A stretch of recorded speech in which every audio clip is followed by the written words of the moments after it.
지구 환경 시각은 몇 시일까요? 지금부터 환경위기 시계에 대해 알아봅시다. 환경위기 시계란 지구 온난화나 환경오염 때문에 환경 파괴에 대한 심각성의 정도를 시계로 만든 것입니다. 전 세계 100여 개국, 2천여 명의 환경 담당자, 전문가 설문조사를 기반으로 만들어집니다. 리우 환경회의가 열린 1992년부터 매년 발표하고 있습니다. 0시에서 3시까지는 지구 환경이 양호하다는 표현이며 3시에서 6시까지는 조금씩 지구 환경이 불안해져 간다는 표현입니다. 6시에서 9시까지는 지구 환경 문제가 심각하다는 뜻이며 마지막 9시에서 12시까지는 위험한 지경에 이르렀다는 뜻입니다. 특히 12시는 인류 생존이 불가능한 마지막 시간을 뜻합니다. 그렇다면 지난 2021년 세계 환경위기 시계는 몇 시였을까요? 놀랍게도 2021년 9월 발표된 세계 환경위기 시계는 9시 42분으로 매우 위험함이었습니다. 우리나라의 환경재단과 일본 아사히글라스 재단에 따르면 우리나라의 2021년 환경위기 시계는 9시 38분으로 역시 위험 수준이었습니다. 우리나라의 환경위기 시계는 2011년 9시 59분부터 2020년 9시 56분을 거쳐 2021년 9시 38분을 가리키고 있습니다. 기후 변화는 생각보다 가깝게 우리 현실에 다가와 있습니다. 미국 플로리다 마이애미의 비스케인만에서 죽은 물고기들이 해안가에 떠올랐습니다.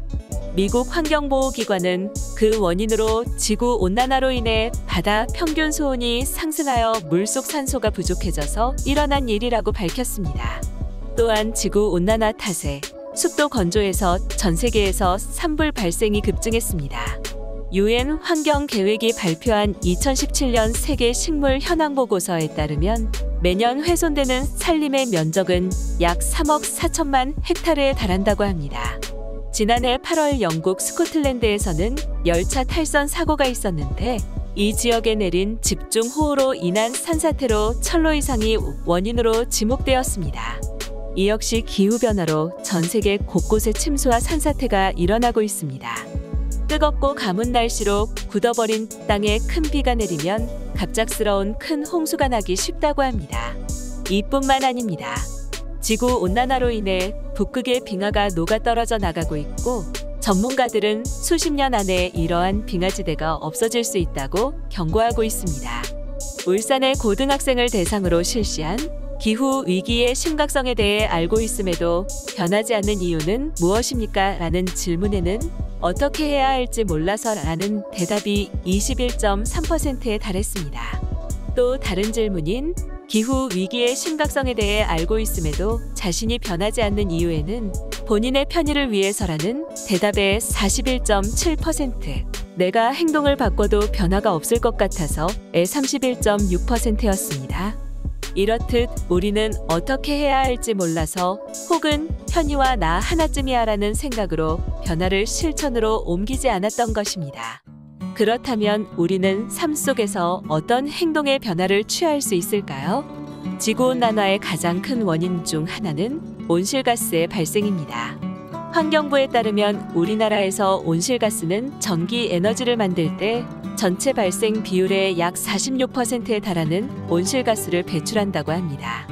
그런데 우리나라는 화력발전에서 전기 사용량의 약 62%로 공급하는데 화력 발전 과정에서 온실가스가 많이 배출됩니다. 그러므로 전기 사용을 줄이는 것 또한 기후 위기 해결에 도움이 될 것입니다. 우리가 전기를 많이 소비하는 일은 무엇이 있을까요? 유튜브, 넷플릭스와 같은 온라인 동영상을 시청할 때 전기가 대량으로 사용된다는 것을 아십니까? 온라인 동영상을 30분 보는 것은 6.3km 자동차 운행으로 발생하는 이산화탄소의 양과 같다고 합니다. 온라인 동영상은 데이터 센터라는 온라인상의 모든 데이터를 저장하는 공간에서 데이터를 가져와 재생되는데 데이터 센터에서 데이터를 전송, 보관하고 장비들을 냉각하는 과정에서 엄청난 양의 전기가 사용됩니다. 뭘 어떻게 해야 할지 모른다면 온라인 동영상 시청을 줄여보는 건 어떨까요? 그 외 기후위기 속에서 우리는 어떤 행동의 변화를 취할 수 있을까요?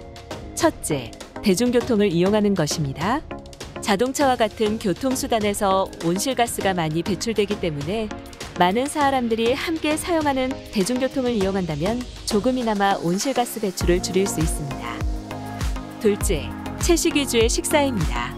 가축을 기르는데 많은 목초지가 필요하여 숲을 베고 태우며 사육장을 짓고 있습니다.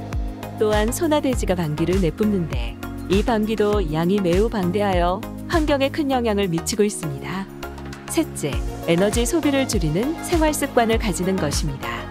에어컨 온도를 높이거나 사용하지 않는 전기 코드를 뽑아두는 등 일상생활 속 에너지 소비 양부터 차츰차츰 줄여나간다면 도움이 될 것입니다. 넷째, 로컬 푸드를 이용하는 것입니다. 농산물이 전 세계로 수입되는 과정뿐만 아니라 우리나라 국내에서 유통될 때도 많은 온실가스가 방출됩니다. 또한 로컬 푸드는 운송비를 줄일 수 있어 더 싼 가격에 구매할 수도 있으니 일석이조입니다. 다섯째, 제품을 구매할 때 친환경 제품, 에너지 효율이 좋은 제품을 구매하는 것입니다.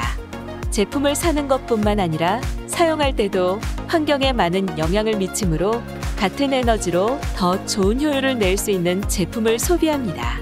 기후 위기는 이미 우리 앞에 도달했고 예상보다 훨씬 빨리 심각하게 진행되면서 생태계와 인류의 운명을 위협하고 있습니다.